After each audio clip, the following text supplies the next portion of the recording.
कि डॉटकॉम ने और क्या कहा कर्म के बारे में। कल जिन्होंने अच्छे से नहीं समझ पाए उस वीडियो को आप लोग फिर देख लीजिएगा। तो आगे बढ़ते हैं कि हम कर्मा तो बना रहे हैं और बना के आ चुके हैं। क्या पृथ्वी ही हमारे लिए एकमात्र दुनिया है या हमारी और भी कोई दुनिया है?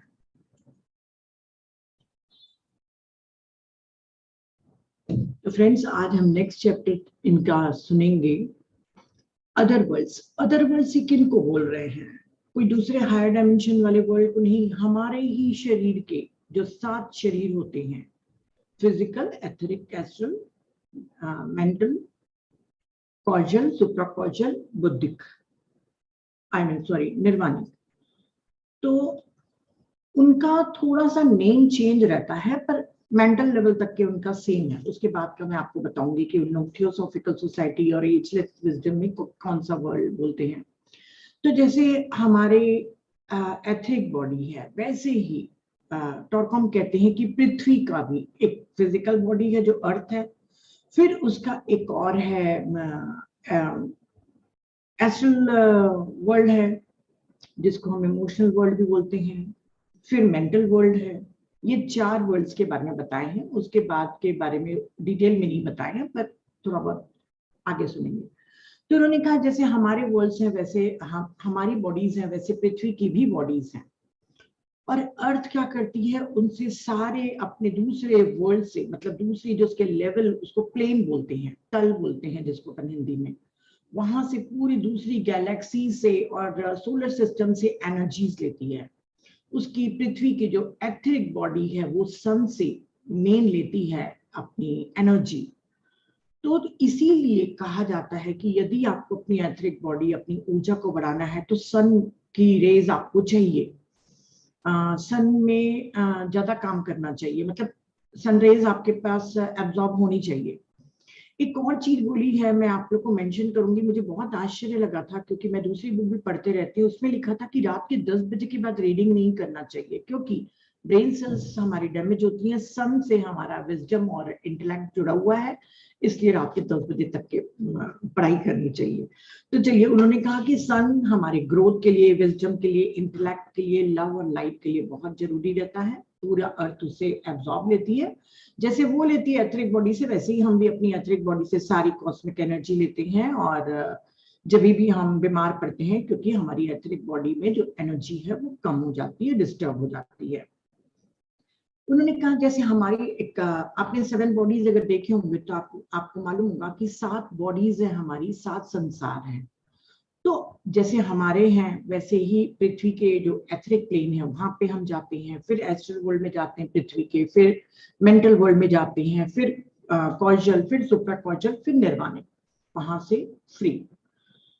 तो उन्होंने कहा कि जब आप एथरिक प्लेन में जाएंगे तो वहां पे बहुत सारी आत्माएं आपको स्टक मिलेंगी, क्योंकि जितनी भी आत्माएं, मतलब जो लोग भी सुसाइड करते हैं या अबॉर्टेड चाइल्ड्स होते हैं और जिनकी अचानक हत्या कर दी जाती है या अचानक वो मर जाते हैं, तो वो इतने डरे सहमे रहते हैं कि वो एथरिक प्लेन, आप वर्ल्ड बोलूंगी तो आप समझ जाइएगा, एथरिक प्लेन में फंसे रहते हैं।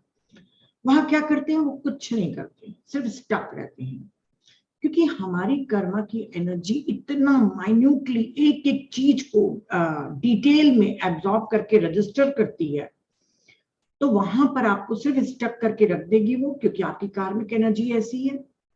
वहां पर आप जब जाएंगे एथरिक वर्ल्ड में, जैसे मैं भी जाऊंगी, आप भी जाएंगे, सभी लोग जाएंगे, पर हम स्टक नहीं होंगे, हम आगे मूव कर लेंगे। पर वहां पर अगर देखेंगे तो क्या दिखता है वहां पर, यहाँ पे जो हम छोटे छोटे झूठ बोलते हैं, छोटी छोटी नफरतें, छोटी छोटी बातों में नफरत करते हैं, 2 मिनट में हमको किसी से भी हेट्रेड हो जाती है, तो हमारे बोलने से, हमारे किसी के लिए गलत इमोशन करने से वहां पर क्या इफेक्ट हो रहा है, वो रिजल्ट हमको दिखेगा कि ये हमको पृथ्वी पे जाके भोगना है। हमारे एक्शन प्लस हमारे रिजल्ट हम एथरिक प्लेन में देखते हैं, क्योंकि पृथ्वी हमारे लिए स्कूल है, हमको परफेक्ट बनने के लिए भेजते हैं। तो जब तक कि हम अपनी गलती को नहीं देखेंगे और गलती का परिणाम नहीं देखेंगे तो हम सीखेंगे कैसे? तो सीखना हमारा वहां पर होता है, पर यदि आप होश में रहे, अवेकन रहे, तो आप एथरिक वर्ल्ड में जाके सब चीजें देखेंगे। छोटी सी छोटी माइन्यूट गलती की, अरे उस दिन सासू माँ को मैंने कितनी जोर से चिल्ला दिया था, अपने बच्चे को एक थप्पड़ जबरदस्ती लगा दिया था अपना गुस्सा निकालने के लिए। छोटी छोटी गलतियों के रिजल्ट्स हम वहां पर देखते हैं, क्योंकि ये जो जो दूसरी दुनिया है, जो अदर वर्ल्ड्स हैं, वो हमारे मिरर हैं कि हमने पृथ्वी पर कैसे जीकर गए हैं। सिर्फ वहां पर हमको अवेक होके देखना है कि हमने क्या किया है। यहाँ पे 5 प्रकार के लोगों के बारे में उन्होंने बताया है कि जब ये सब दूसरे वर्ल्ड्स में जाते हैं तो 5 टाइप के लोग होते हैं। एक टाइप के वो लोग होते हैं टोटली अनकॉन्शियस जाते हैं, जो अनकॉन्शियस जिंदगी जीते हैं, सिर्फ अपने सांसारिक सुखों में, कमाना है, खाना है, सोना है, और कुछ भी नहीं, उनके लिए कोई दूसरा मतलब नहीं है। तो वो होश में ही नहीं रहते, जिसको हम मूर्छा कहते हैं, जिसको हम बोलते हैं अनअवेकन है, वो वहां पर बिल्कुल अनकॉन्शियस जाएंगे। टॉर्कम कहता है 80% पीपल लोग वहां पर सोए हुए मिलते हैं, क्योंकि वो नींद में रहेंगे, वो मूर्छा, उनको समझ ही में नहीं आएगा कि क्या हो रहा है, क्या दिख रहा है हमको। तो वो वहां पर जाएंगे, पहले मरेंगे, जैसे पहले एथरिक वर्ल्ड में जाएंगे, फिर एस्ट्रल वर्ल्ड में जाएंगे, फिर मेंटल वर्ल्ड में जाएंगे, फिर वहां से किक मार के उनको वापस भेज दिया जाएगा। अनकॉन्शियस लोगों के लिए उन्होंने लिखा है रीइंकार्नेशन में, वहां पे कोई प्री बर्थ प्लानिंग नहीं होती, तुरंत किक मार के उनको पृथ्वी पे भेज देते हैं कि अब तुम्हारे कर्मा का टाइम आ गया है, तुम जाओ। तो उन्होंने कहा कि अगर फिजिकल प्लेन में आप 2% अवेकन हैं, तो वहां पर आप 2% अवेकन रहेंगे। यहाँ 10% अवेकन है, तो वहां पे 10% अवेकन रहेंगे। जैसे यहाँ पे आप जीवन जी रहे हैं, बिल्कुल वैसे ही, उतने ही कॉन्शियसनेस की लेवल पे आप जीते हैं। और ऐसा मत सोचिए कि आप मर गए हैं एथरिक वर्ल्ड में और दूसरी दुनिया में जाएंगे तो आप इल्यूमिनेटेड हो जाएंगे, मास्टर्स बन जाएंगे, क्योंकि आत्मा, अरे पवित्र आत्मा है। नहीं, वहां पर कोई रूल नहीं चलता। आप कैसे जी रहे हैं वही आपका मिरर रिफ्लेक्शन है वहां पे। ये पहले टाइप के लोग रहे, वहां पर वो सोए सोए आगे की वर्ल्ड में चले जाएंगे, मतलब एस्ट्रल वर्ल्ड में भी सोए सोए ही जाएंगे। दूसरा है जो मोमेंटली, थोड़े थोड़े टाइम के लिए जगते हैं और अपने एक्शन, थॉट, स्पीच, फीलिंग सबके बारे में वो गहन एक्शन प्लस रिजल्ट दिखते हैं कि अरे बाबा, मैंने उस दिन ऐसा बोल दिया था, अगर मैं नहीं बोलती तो मुझे ये अभी जाके सफर नहीं करना पड़ेगा अर्थ में। क्योंकि अपनी गलतियों को हम वहां पर बहुत माइन्यूटली देखते हैं। यहाँ हमको पता ही नहीं है, हम तो किसी को कमेंट कर देते, हमको मालूम नहीं है कि हमने कितना हर्ट किया, या किसी के बारे में हमने बैठे बैठे या खाना बनाते बनाते गलत सोच लिया, तो भाई हमको तो गुस्सा चला गया, तो हम तो गुस्सा करेंगे ही, थोड़ा तो गुस्सा आएगा, अपन ने बोल दिया, अपने मन में सोच लिया। वहां आपको हर एक एक चीज की हिसाब किताब आपको देना पड़ेगा। वहां चित्रगुप्त नहीं है ना, वहां आप खुद हो अपने चित्रगुप्त। वहां पे सब आपको पता चलेगा कि कितने लॉस को आपने तोड़ा था जब ऐसे वर्ड्स बोले थे, कितने प्रिंसिपल्स को आपने तोड़ा था, कितने लोगों को नुकसान किया था, और अपने कर्मों के परिणाम को वहां पर देखकर वहां पर आपको पता चलेगा कि काश मैंने पृथ्वी पर कॉन्शियस लिविंग, एक जागरूक होकर मैं अपनी जिंदगी को जीता।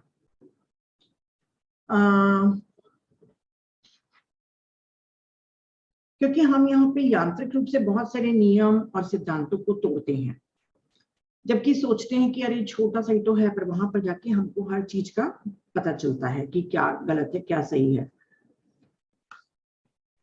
कई लोग, तीसरे टाइप के जो लोग हैं, वो 70% अवेक रहते हैं। उनको मालूम है कि मैं क्या बोल रहा हूँ, कैसे जी रहा हूँ। वो जो 70% अवेक का पूरी डेफिनेशन आपको बताऊंगी। तो उन्होंने कहा कि जो 70% यहाँ पे अवेक है, वहां पर एथरिक प्लेन में जाके बहुत बहुत कॉज एंड इफेक्ट और एक एक चीज को बहुत अच्छे से सीखेंगे। सीखना वहां पर है, एग्जीक्यूशन यहाँ करते हैं हम अपने कर्मों का कार्यान्वयन यहाँ करते हैं, अपनी एक्टिविटीज का सीखते वहां। तो वो जो 70% अवेकन है एथरिक वर्ल्ड में सीखेगा, फिर एस्ट्रल वर्ल्ड में जाएगा, वो सुपीरियर यूनिवर्सिटी है, वहां पर जाकर बहुत सारे लॉज, प्रिंसिपल्स और एक्टिविटी को समझेगा और सोचेगा कि ठीक है, अब नेक्स्ट जन्म में हम ये सब करेंगे। और मेंटल वर्ल्ड में वो आश्रम में और कई ग्रुप्स में और कई साइंटिस्ट लोगों से, स्पिरिचुअल साइंटिस्ट लोगों से समझेगा कि यूनिवर्स कैसे काम करती है और भी ब्रह्मांड के रहस्य वगैरह जानेगा। जो अवेकन जाता है अदर वर्ल्ड्स में, वो जीनियस बन के वापस आता है।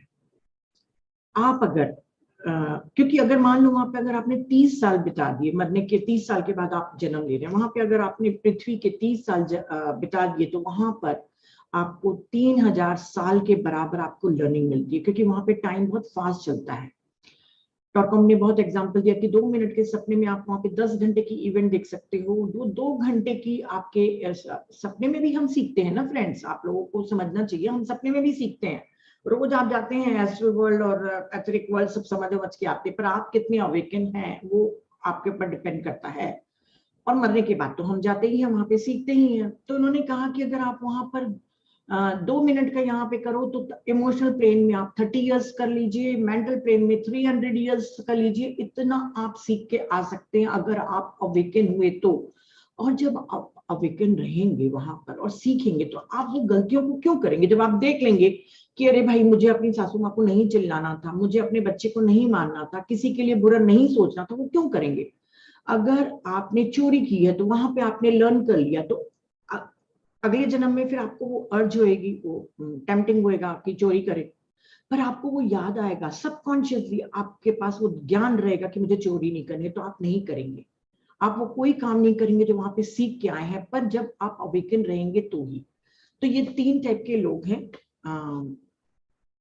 और चौथे टाइप के लोग हैं जो अपने कर्मा का बंधन तोड़ के बिल्कुल चले जाते हैं हायर वर्ल्ड्स में, और फिर वो बोलते हैं कि बाबा अब अपने पृथ्वी पे नहीं जाना, बहुत हो गया, पृथ्वी पे लेना देना हो गया, अब चलो अब अपन हायर वर्ल्ड्स में चलते हैं। वो अपने दूसरी गैलेक्सी, दूसरे प्लैनेट्स इधर उधर चले जाएंगे और वहां पे अपना इवोल्यूशन करेंगे। हर जगह इवोल्यूशन करना अनंत यात्रा है। 5वें टाइप के लोग रहते हैं, वो अपने हायर वर्ल्ड्स में जाएंगे और सोचेंगे कि अब मुझे क्या करना है। अब उनके अंदर कंपैशन है, उनके अंदर प्यार है कि मानवता के लिए कुछ करना है। तो एक खुद अपनी बर्थ को चूज करेगा कि मैं पृथ्वी पर आऊंगा, तो वो रिस्पॉन्सिबिलिटी लेके आएगा कि मैं लोगों को अवेकन करूंगा, लोगों को ज्ञान दूंगा, आत्मा का और ज्ञान का। वो अपनी रिस्पॉन्सिबिलिटी पे आएगा, मतलब कोई कर्मा के कारण नहीं आ रहा है। रिस्पॉन्सिबिलिटी एक वर्ड है, उन्होंने बोला कि वो अपनी जिम्मेदारी खुद की उसको फील हो रहा है कि मैं जाके मदद करूं। तीसरा होता है, मतलब एक तो हम कर्मा के कारण आते हैं पृथ्वी पर लेना देना चुकाने के लिए, दूसरा रिस्पॉन्सिबिलिटी के लिए। चौथे टाइप के 5वें टाइप के लोग आते हैं कि मुझे वापस जाके पृथ्वी पे फिर से काम करना है। तीसरे टाइप के लोग होते हैं जो हायर वर्ल्ड्स में जाते हैं। ये 5वें प्रकार का ही है सोल, पर कारण उसके कौन कौन से हैं? कर्मा, रिस्पॉन्सिबिलिटी, तीसरा है मिशन। मिशन उसको हायर पावर्स देती हैं, उसको हायर जो शंबाला मास्टर्स है वो कहते हैं कि जाइए आप ऐसे ऐसे पूरे ग्रुप्स बनाइए, इतना बड़ा ऑर्गेनाइजेशन चलाना, और आप इतने पूरे एक लोगों को जोड़ के आप एनलाइटन करना। मैं पृथ्वी सर की बात कर रही हूँ, तो वो एक मिशन लेके आते हैं ऐसे लोग। तो 5 टाइप के लोग हैं, आप समझ गए। और उन्होंने कहा है कि जब भी एथरिक प्लेन जो हमारी पृथ्वी की है वो पॉल्यूटेड हो जाती है, दूषित हो जाती है, तभी हमारे पृथ्वी पर अर्थक्वेक, फ्लड्स, आपदाएं, सुनामी वगैरह सब लोग आते हैं। अगर 1 करोड़ लोग अगर उस जगह पर बुरी भावना के या गलत काम कर रहे हैं, तो वो अर्थक्वेक प्रोन जोन हो जाता है। इसीलिए हमेशा हर जगह के लोगों को धार्मिक टाइप का होना चाहिए। धार्मिक फिर हिंदू मुस्लिम नहीं ना, according to nature of, according to law of nature, ठीक है, वैसा होना चाहिए। तो टॉरकम ने कहा कि आप नहीं देख सकते कि हर क्षण आपकी एथरिक बॉडी और आपकी ऑरा में आप कितना डिस्टरबेंस करते हैं। हर क्षण हम बना रहे हैं, अच्छे सोचते हैं, हमारी ऑरा और सुंदर बनती है, रेडिएट करती है, और जैसे हम बुरे भावनाएं, बुरी चीजें करती हैं, हमारी एथरिक बॉडी को और ऑरा को हम कितना गंदा करते हैं। बोले आप यहाँ पर प्रभाव नहीं दिखते, वहां पर आप देखेंगे तो आपको अफसोस होगा कि आपने अपनी लाइफ के साथ कितना बड़ा खिलवाड़ किया। हमारा जीवन हमारी ऑरा का रिफ्लेक्शन है। मान लो आपने मैंने मान लीजिए किसी के लिए बुरा सोचा, मैं हमेशा अपने लिए क्यों बोलती हूँ, चलिए ठीक है, मान लीजिए मैंने किसी के लिए बुरा सोचा, सोच के मैं छोड़ दी, मेरा इंटेंशन बुरा नहीं था पर मैंने बुरा सोचा उसके लिए और छोड़ दी। वहां एथरिक प्लेन में जाके देखूंगी कि जब मैंने उसके लिए बुरी भावना करी तो उसकी बॉडी के एटम्स को मैंने कितना डिस्टर्ब किया, उसकी तबीयत खराब हो गई थी मेरे बुरे सोचने से, जिसको हम बुरी नजर कहते हैं ना, ये वो वाला वर्ड यूज नहीं करते, डायग्नोस्टिक ऑफ कर्मा में यूज करता है एविल आई करके। तो मैं देखूंगी कि मेरी बुरी मतलब भावना उसके बॉडी को कितना नुकसान पहुंचा रही थी। और सब देखेंगे नाजायज तरीके से पैसा कमाना, झूठ बोलना, पर आपको एथरिक प्लेन पे ये सब देखने के लिए और दूसरे वर्ल्ड्स में ये सब देखने के लिए आपको आई चाहिए। टॉरकॉम कहता है कि सभी संसार के सुखों के लिए आप मेहनत करो, कमाओ, खाओ पियो, सब कुछ रहो, परंतु पूरे टाइम आप अवेक रहो। यहाँ पे अवेक की उन्होंने डेफिनेशन दी है। हम बोलेंगे भाई हमारी तो आंख खुली हुई, हम सब समझ रहे हैं कि वो ये बोल रहा है, ये कर रहा है, इतने इंटेलिजेंट लोग हैं हम। नहीं, अवेक का मतलब है कि आपकी फिजिकल बॉडी कितना आपको कंट्रोल करती है, आपकी इमोशनल बॉडी कितना कंट्रोल करती है, आपकी मेंटल बॉडी आपको कितना कंट्रोल करती है। ये तीन बॉडी ही हमारी है जो हमारे ऊपर कंट्रोल करती है। एथरिक बॉडी तो हमारी ऊर्जा के द्वारा बनती है। तो आप ये तीन बॉडीज पे आप ध्यान दीजिएगा अपनी। एथरिक की हमारी ऊर्जा क्या है, मेंटल और एस्ट्रल। फिजिकल हमारी बॉडी के जो कैसे कंट्रोल करती है, हमारे जो शरीर की इच्छाएं हैं, वासनाएं हैं। जैसे डायबिटीज है, पर वो मीठा खाएगा क्योंकि वो अपने ऊपर कंट्रोल ही नहीं कर पा रहा है, उसको फिजिकल बॉडी कंट्रोल कर रही है। मान लीजिए कई लोग अपनी लाइफ के बहुत सारी बहुमूल्य एनर्जी को बहुत ज्यादा सेक्स में खर्च कर दे रहे हैं क्योंकि वो फिजिकल बॉडी के कंट्रोल में है। कई लोग बहुत जल्दी जल्दी रोने लग जाते हैं, पूरे समय बहुत भावनात्मक रहते हैं ना, इमोशनल रहते हैं, तो वो अपनी इमोशनल बॉडी के कंट्रोल में है। कई लोग बहुत जल्दी दूसरों के बारे में सोचने लग जाते हैं, ओवर थिंकिंग करते रहते हैं, तो वो मेंटल बॉडी के कंट्रोल में है। मुझे अपनी मेंटल बॉडी के ऊपर काम करना रहता है, ओ सॉरी, इमोशनल बॉडी के ऊपर काम करना रहता है। मैं बहुत सेंसिटिव हूँ। तो अपनी आप पहचानो कि आपको कौन कंट्रोल कर रहा है, उसके ऊपर आपको काम करना है ना। तो आप अवेक नहीं है। अवेक वो रहता है जब उसको कोई भी विचार, कोई भी इमोशन, कोई भी शरीर का सुख अकंपित करके रखे, वो कंट्रोल रहे उसका। तो वहां पर उन्होंने कहा है कि एस्ट्रल वर्ल्ड में जब आप जाएंगे, आप यहाँ पे कितने भी सुंदर कपड़े पहन लीजिए, अच्छे अच्छे पद प्रतिष्ठा में रहे, पैसे वाले रहे, सब कुछ रहे, वहां पर जब आप जाते हैं तब वहां पर आप नेकेड हो जाते हैं। वहां पे एस्ट्रल वर्ल्ड में जितने लोग भी रहते हैं वो आपकी नेकेड बॉडी को देखते हैं, और वो जो आत्मा में जो घाव होते हैं, जो कट्स होते हैं, जो ब्रूजेस होते हैं, वो सब देखते हैं। वो क्या है, हमारे ग्रीड और हमारा मैनिपुलेशन, हमारी हेट्रेड, अनफॉरगिवनेस, जो नॉन फॉरगिवनेस रहता है, किसी को क्षमा नहीं करते, वो जितने हमारे घाव रहते हैं हमारी आत्मा पे, वहां पर लोग देखते हैं। वहां पर आप इतने मजबूर होके खड़े हो जाते हो, वो आपके लिए एक नर्क बन जाता है, क्योंकि लोग आपको देख के हंस रहे हैं और आप अपने घाव को नहीं छुपा पा रहे हो। आप खुद को भी वहां पे पहली बार देखोगे, वो आप अपना खुद का हेल बना के रख रहे हो। तो उन्होंने कहा करके कि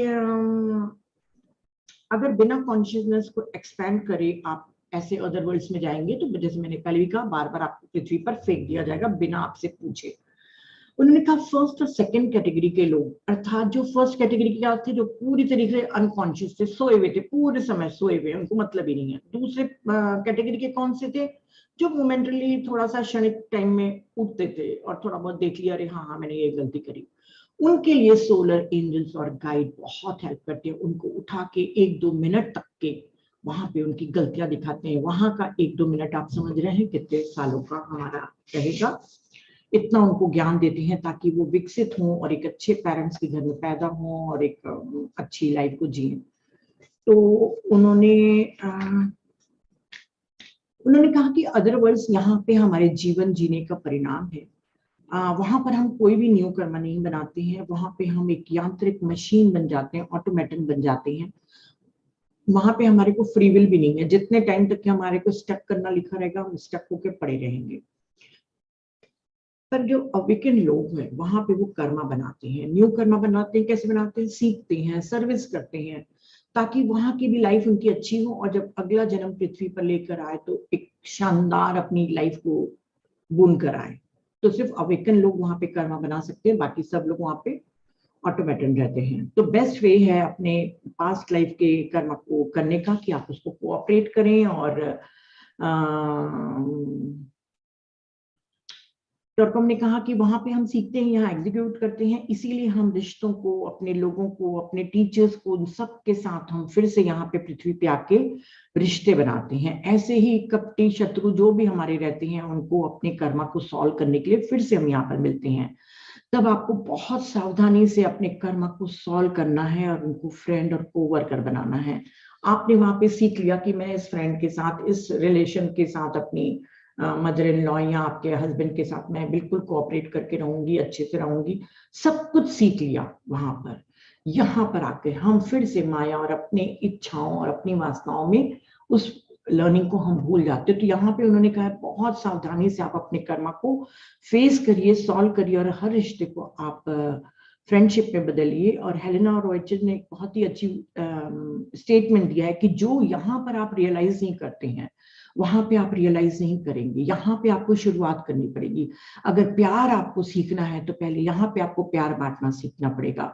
अगर फॉरगिवनेस आपको सीखनी है तो पहले पृथ्वी पर आपको फॉरगिवनेस सीखनी पड़ेगी। तो यहाँ पर आप बीज बोते हैं और वहां पर आप काटते हैं, क्योंकि वहां पे जो स्वर्ग है, नर्क है, जैसे जो बहुत अवेकन लोग जाते हैं वो हायर एस्ट्रल वर्ल्ड्स में जाके लव और एक्सटेसी में रहते हैं, प्यार में रहते हैं, बहुत सुंदर तरीके से रहते हैं।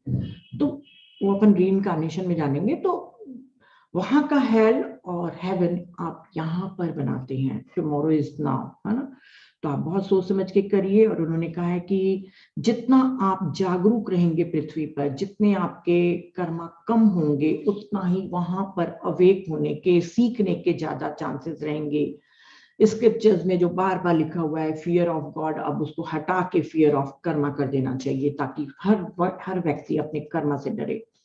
शेयर्ड कर्मा के बारे में बताया है कि मेरा कर्मा तेरा कर्मा नहीं होता, सबके कर्मा को हमको शेयर करना पड़ता है, चाहे वो हमारे फ्रेंड हो, चाहे नहीं भी हम जानते हो, दूर के भी, मतलब हर एक को, क्योंकि इंटरकनेक्टेड हम सभी से हैं।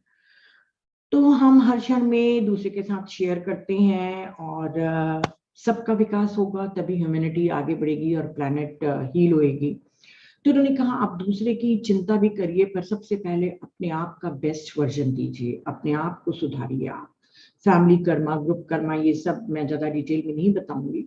उन्होंने कहा है कि आपको ग्रुप कर्मा भी शेयर करना पड़ता है। जब आप किसी ग्रुप में जुड़ के सेवा करते हैं तो वो जो ग्रुप होता है वो एक सेंटर बन जाता है पूरे पृथ्वी को फिजिकल, इमोशनल और मेंटल रेल्स में क्लिनजिंग के लिए। तो आप एक महत्वपूर्ण भूमिका निभा रहे हैं। जो भी ज्ञान भारत में आते हैं, हर एक कोई अपना छोटा छोटा पार्टिसिपेशन देता है, परंतु वो एक गुड कर्मा के रूप में शेयर करता है। तो उन्होंने कहा है कि सबसे अच्छा है कि इस पृथ्वी से दुख हटाने के लिए कि हम अपने बच्चों को टीच करना शुरू कर दें कि कर्मा क्या है, क्योंकि आगे भी उनको भी हर एक चीज का शेयर करना है। बहुत ही प्यारा एक चैप्टर है पेमेंट्स ऑफ डेट्स, बहुत बहुत प्यारा है। कोई कोई चैप्टर्स मुझे बहुत पसंद आते हैं इसके, मतलब इसको पढ़ के मेरे चेहरे पे स्माइल आ जाती है जब भी मैं पढ़ती हूँ इस चैप्टर को। तो उन्होंने कहा है कि यदि कोई आपसे भेंट लेता है, जब आपसे कोई गिफ्ट लेता है, या आप किसी के लिए अनपेड श्रम करते हैं, बिना पैसे लिए उसके लिए काम करते हैं, कोई भी मदद करते हैं, फिजिकल, मेंटल और इमोशनल, तो वो आपका ऋणी बन जाता है। ऐसे ही यदि कोई आपको फिजिकल, इमोशनल और मेंटल हार्म करता है, आपकी निंदा करता है, आपको बदनाम करता है, आपके ऊपर लांछन लगाता है, आपकी आध्यात्मिक प्रगति को रोकता है, आपको शर्मिंदा करता है, आपको अपमान दिखाता है, तो वो आपका कर्जदार हो गया, वो आपका ऋणी बन गया, मतलब वो चुकाएगा। शायद इसीलिए मुझे गिफ्ट लेना पसंद नहीं है। अभी प्रदीप से ऐसे जब बात होगी तो मैं जरूर कहूंगी, क्योंकि मुझे पसंद नहीं आता किसी से गिफ्ट लेना, मतलब मुझे मजबूरी में लेना पड़ता है, पर अच्छा नहीं लगता। तो उन्होंने कहा है कि जो भी आपसे भेंट लेता है, ये सब आपका ऋणी बन जाता है, चाहे आपकी हेल्प ले। और जो लोग आपसे एडवाइस लेते हैं, ज्ञान लेते हैं, अपलिफ्टमेंट के लिए डायरेक्शन लेते हैं, हीलिंग लेते हैं, प्रोटेक्शन लेते हैं, वो भी आपके ऋणी बन जाते हैं।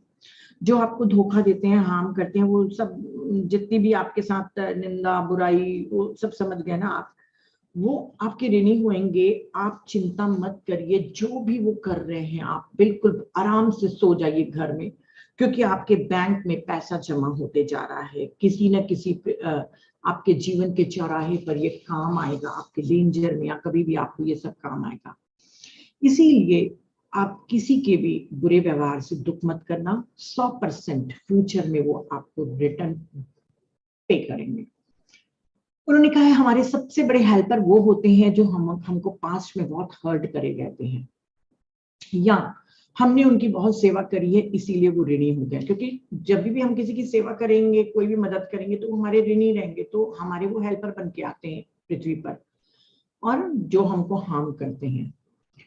तो उन्होंने कहा किसी को भी मदर फादर से लेके किसी को भी नहीं करना। और यदि आपको किसी का फ्यूचर में गुलाम बनना है तो सबसे अच्छा है आप उसको उसकी बुराई करिए, उसकी निंदा करिए, उसको बदनाम करिए। आप अगले जन्म में श्योर 100% उसके नौकर बनेंगे। या ऋणी तब भी बन सकते हैं जब आप उससे बहुत सारी ब्लेसिंग्स लें, बहुत सारी ब्लेसिंग्स लें और आप ग्रेटफुल नहीं रहें, आप कृतज्ञ नहीं रहें, तब भी आप उसके ऋणी रहेंगे। और उन्होंने कहा कि जीवन ऐसे नियमों पर काम करता है। देखिए एजलेस विजडम से लिया हुआ ज्ञान है, इसीलिए आप हर चीज को बहुत ध्यान से सोचकर काम करिएगा। एक जो नियम बताया है टॉरकॉम ने कहा है कि वो आपको किसी बुक में नहीं मिलेगा, और वो वाकई किसी भी बुक में नहीं है, क्योंकि मैंने भी कर्मा की बहुत सारी बुक्स पढ़ी हैं, 6-7 तो पढ़ ली होंगी, पर उसके बावजूद मुझे ये नहीं लिखा। एक है लॉ ऑफ रिकॉग्निशन। जब हम किसी को बोलते हैं ना कि आप लोग को अप्रिशिएट करना चाहिए, करना चाहिए, ये पूरा लॉ ऑफ रिकॉग्निशन वही है कि बहुत ही सटल तरीके से कई लोगों को ये नियम, ये लॉ हिट करता है। जब वो किसी ब्यूटी को पहचानने से इनकार कर देते हैं, या दूसरे की सेवा को की निंदा करते हैं, या उसको इग्नोर कर देते हैं, और सिर्फ स्वार्थीपन और बेवकूफी के कारण जो ये सब करते हैं, उनको ये हिट करता है लॉ। और जो उनकी हेल्प करते हैं उनको भी मतलब रिकॉग्नाइज नहीं करेंगे, हाँ हेल्प कर दिया ठीक है, मतलब उनके प्रति ग्रैटिट्यूड रहना चाहिए, जो तुमको हेल्प दिया, तुमको टाइम दिया, तो उनको पहचानेंगे भी नहीं और प्रशंसा सराहना बिल्कुल नहीं करेंगे।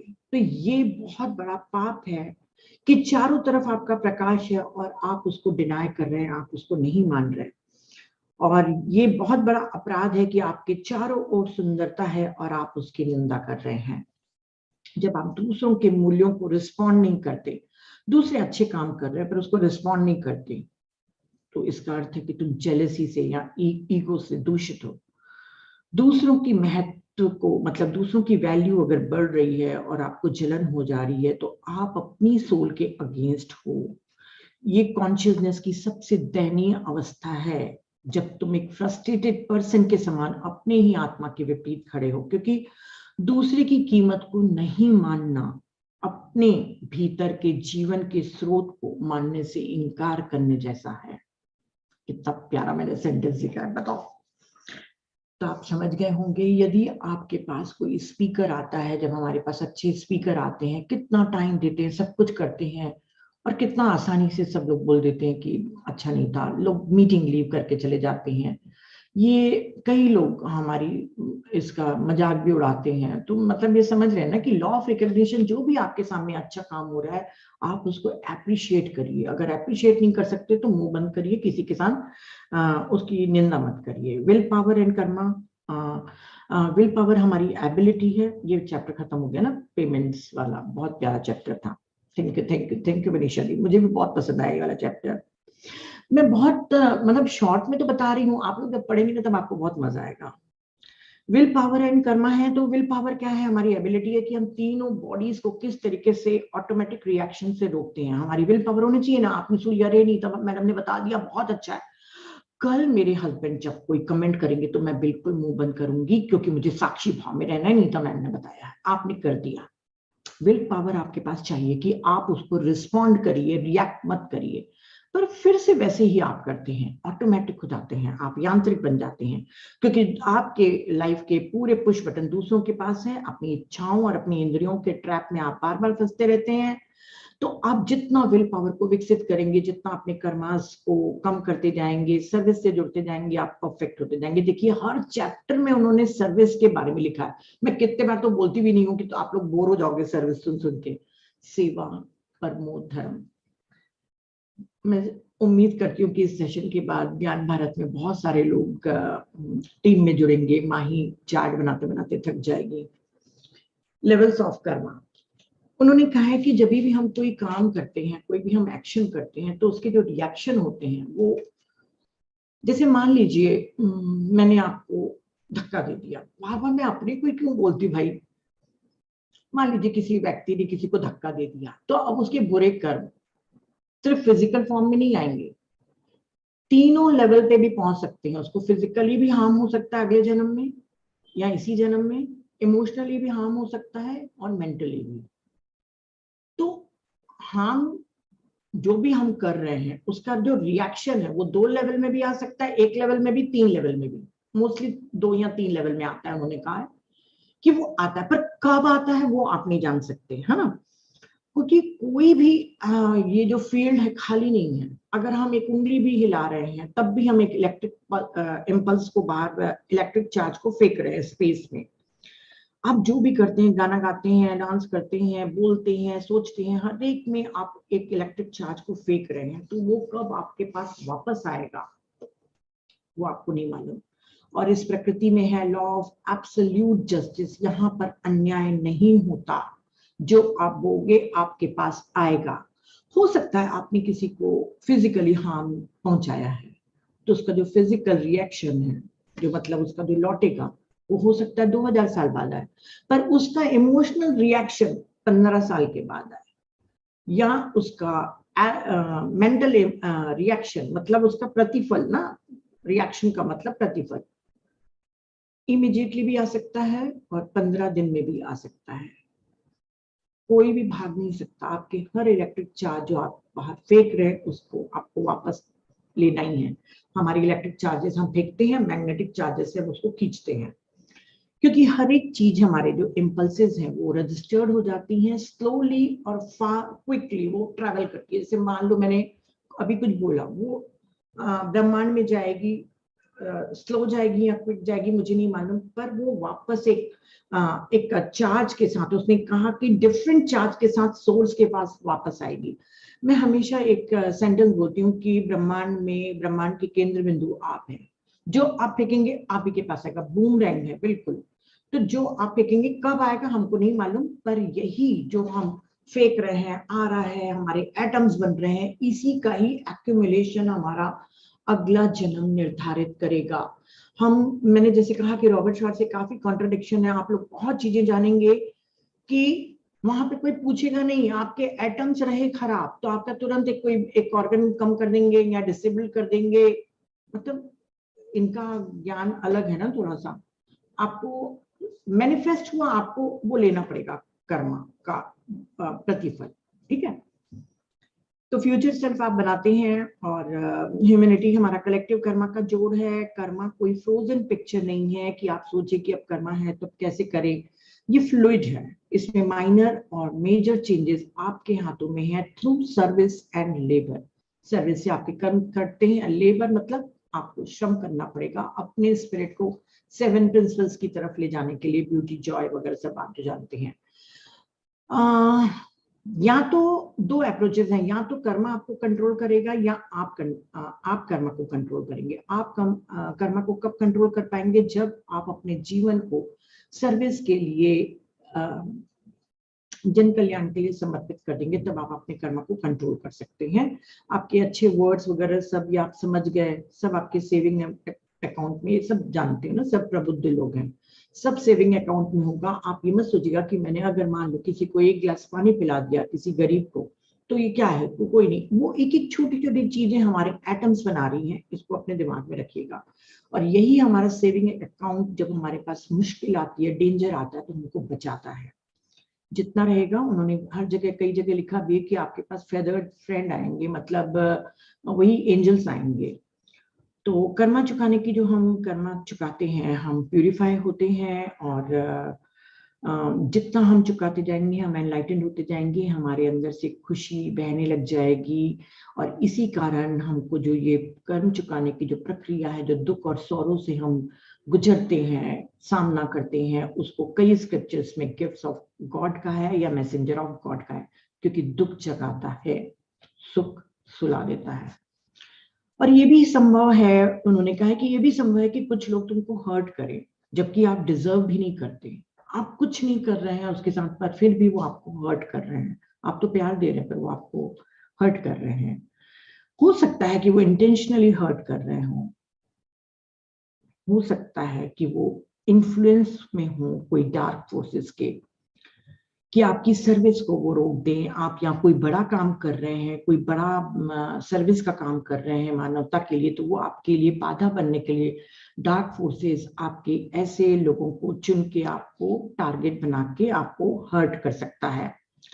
बोले तब भी आप बिल्कुल बेफिक्र रहिए, जितना वो आपको हर्ट करेंगे सब आपके क्रेडिट अकाउंट में जाते जाएगा, आपके पास जमा होते जाएगा। तो जितने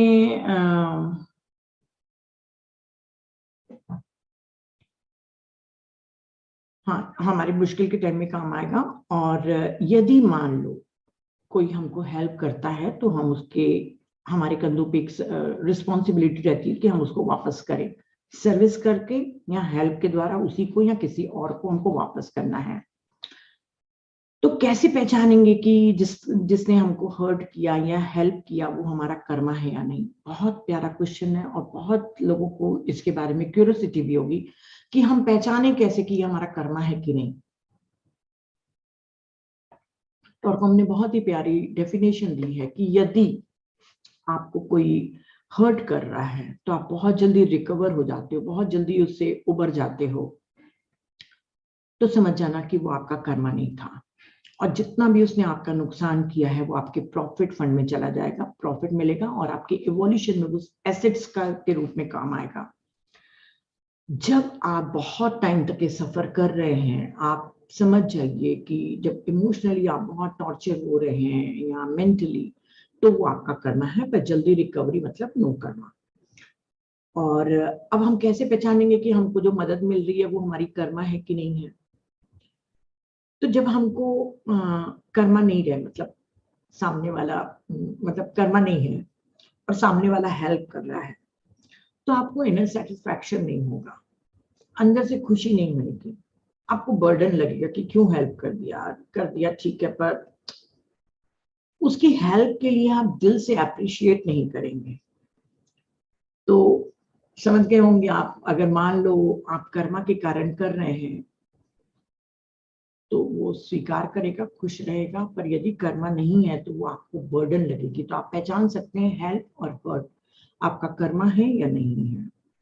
उन्होंने लॉज ऑफ लव के बारे में, अच्छा बताइए, हम लोग इतना लॉज ऑफ लव पढ़ रहे हैं ये कर्मा के बारे में, डायग्नोस्टिक ऑफ कर्मा में पूरी चैप्टर के चैप्टर लॉ ऑफ लव पे है। हमको क्यों नहीं सिखाया गया स्कूल वगैरह में, या उसमें सिखाना चाहिए था ना कि ये सबसे बड़ा नियम है लव एंड लाइट का। पता नहीं क्यों नहीं सिखाया। तो उन्होंने कहा कि आपका हर एक्शन लव के फेवर में अनुकूल ही रहना चाहिए। छोटे छोटे हमारे जो चीजें होती हैं वो भी लव के अगेंस्ट जाती हैं। जो सबसे ज्यादा हम कर्मा बनाते हैं लव के अगेंस्ट जाके वो है क्रिटिसिज्म एंड नोजीनेस। क्रिटिसिज्म मतलब मालूम है आपको, निंदा करना, क्योंकि हम बहुत जेलस अपने घमंड में, अपने प्राइड में, अपने ईगो के कारण लोगों को हम नीचा दिखाना चाहते हैं कि अरे हम तो बहुत अच्छे हैं, वो बेकार आदमी है, तो हम क्रिटिसाइज करते हैं। उसकी सर्विस भी कर रहा हो, अच्छा भी करता हो, वो लॉ ऑफ रिकॉग्निशन, उसके कारण भी हम क्रिटिसाइज करते हैं।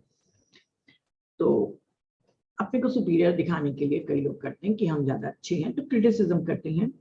और क्रिटिसिज्म पे एक और चीज उन्होंने कहा है कि हम कई बार अपनी राय थोपते हैं कि तुम ऐसे बनो, ऐसे करो। अगर मान लो वो सामने वाला हमारे कहने पे वैसा बन गया और उसने कुछ गलत काम किया, तो उसके गलत कर्मा का अकाउंट आपके में जाएगा। तो आप ध्यान रखिए, किसी को भी उसके इच्छा के अगेंस्ट काम मत करने दीजिए। इसीलिए सर्विस में जो भी आता है, मैं कभी बर्डन नहीं देती, नहीं करना बाबा मत करो, पर किसी के कर्मा मुझे नहीं लेने हैं। और क्रिटिसिज्म अगर करते रहेंगे, अगर आप किसी आदमी की, किसी के अवगुण को आप बार बार क्रिटिसाइज करते रहेंगे, तो सेम क्वालिटी आपके में भी आ जाएगी, जैसे हम कल भी जाने थे। तो उन्होंने कहा है, टॉर्कम ने कहा है कि आप अटेंशन दीजिए उसके अच्छे गुणों की तरफ, कुछ तो अच्छाई होगी उसके अच्छे गुणों की तरफ देखिए, और क्रिटिसाइज मत करिए। अगर आपको लगता है कि आपको उसको आपकी मदद की जरूरत है, तो आप उसको जाके प्यार से समझाइए कि आप में ये कमी है, उसको प्रेरित करिए कि आप अच्छे प्रयास करो, लेबर करो, अपने ऊपर काम करो, तो आपके ये अवगुण चले जाएंगे। तो उन्होंने कहा फिर नोजीनेस क्या है? दूसरों के जीवन में ताका झाकी करना। हमारे ग्रेट सेजेस कहते हैं माइंड योर ओन बिजनेस, तो वो बिल्कुल सही है। हमको किसी के लिए भी, किसी की भी प्राइवेट लाइफ में नहीं घुसना चाहिए, पर यदि कोई शेयर करता है तो उसके शेयर किए हुए सीक्रेट को अपने पास ही रखना चाहिए। तो उन्होंने कहा नोजीनेस बिल्कुल गलत है, और कई लोग ताका झाकी इसलिए भी करते हैं कि उनको मजा आता है कि क्यों उनकी क्या कमियां हैं, क्यों असफल हो रहे हैं, क्यों बिजनेस नहीं चल रहा है, क्यों उनकी बेटी भाग गई, जो भी है। हम दूसरों के लाइफ में आपको ताक झाक नहीं करनी चाहिए, बहुत बड़ा कर्मा है ये। और उन्होंने कहा है कि कई लोग कलेक्ट करते हैं इंफॉर्मेशन ताकि बाद में उनको नीचा दिखाने के लिए या उनको इमोशनली ब्लैकमेल या किसी भी तरीके से ब्लैकमेल करने के लिए उनके अगेंस्ट काम करें, उनके सीक्रेट को। तो ये नोजीनेस भी बहुत बहुत ज्यादा कर्मा बनाता है। उन्होंने कहा है कि आप प्यार के नियम को समझ लीजिए, ये सबसे तेज और सबसे सुरक्षित रास्ता है अपने कर्म को चुकाने का, अपने कर्जों को चुकाने का। लव तुम्हारे बैंक अकाउंट में 3 गुना ब्याज के साथ वापस आता है। तो आप, और दूसरी चीज, आपके पास तो 3 गुना इंटरेस्ट के साथ पैसा वापस आ रहा है, पैसा मतलब प्यार वापस आ रहा है, परंतु उसके साथ आप निगेटिव कर्मा भी नहीं करेंगे। उन्होंने कहा है कि फॉरगिवनेस भी उसी का ही एक पार्ट है।